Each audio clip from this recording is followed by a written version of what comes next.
Isabela Island, Galapagos, is the least densely populated island by humans, but one of the richest in terms of animal life, particularly marine life.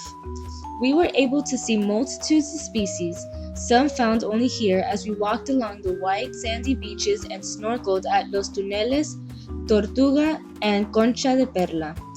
A really great aspect about these animals is that in the Galapagos they are virtually right outside your doorstep. Throughout our trip here, we discovered a world of lower barriers between humans and animals, where respect is shown towards one another and you can enjoy nature without bars. Starting with the marine iguanas, they are endemic to the Galapagos, endemic meaning that they can only be found in the Galapagos. The marine iguanas feed in the ocean on green algae grown on rocks. They have salt glands located on their nose. What seems like sneezing is actually their way of expelling the salt from their bodies that build up from the food that they eat due to feeding under high saline conditions. Another marine animal adapted to both land and water is the ghost crab. It's evident how they receive their name. The ghost crabs seldom come out during the day and they are best seen at night. It took 20 minutes until we were finally able to capture a shot of the ghost crab. A ghost crab's most distinct feature is the eyes located at the end of its retractable stalks. Now we are moving on to the red Sally Lightfoot crabs. As they become sexually mature, they turn from black to red. According to local legend, during the pirate period, there was a beautiful woman who was a dancer and always wore red heels. And so, the pirates named the crabs after the red-heeled woman. Here we have the Galapagos penguins. These too are endemic to the Galapagos. They are the smallest penguins of the warm-weather penguins and the only penguins to live as far north as the equator. The Galapagos penguins feed off of small fish such as mullets and sardines. They use burrows for breeding and lay 2 eggs, although one is normally raised. Often, it is difficult for these penguins, given the fact that they are so close to the equator.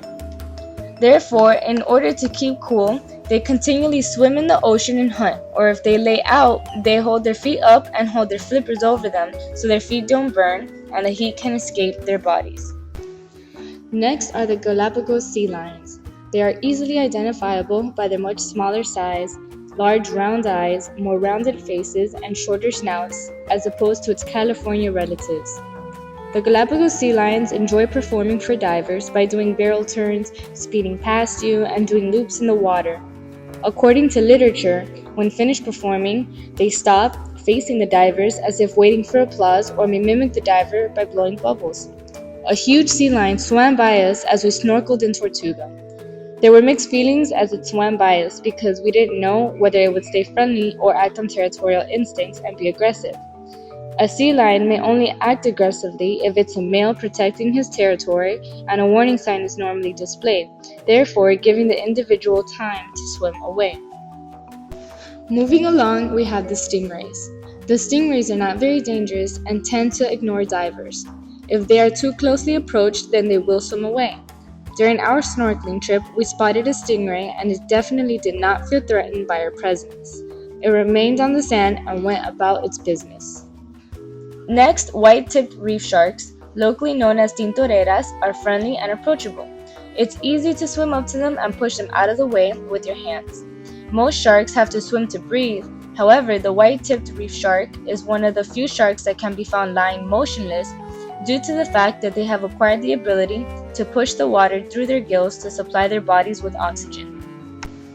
Lastly, there is a multitude of fish in the ocean. Some of the fish we observed on our snorkeling trip included parrotfish, razor surgeonfish, spotfin burrfish,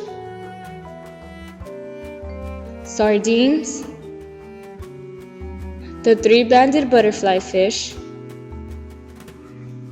spotted cabrilla, marbled gulby, Mexican hogfish, sea cucumber, green sea urchin, and pencil sea urchin. The Galapagos is a unique set of islands, and it was made known thanks in large part to Charles Darwin. So just remember, the next time you come to the Galapagos, look around as you take a sip of fresh pineapple juice in a local cafe, or take a swim on the beach just outside your hotel, because you are sure to see some of these beautiful aquatic friends right alongside you.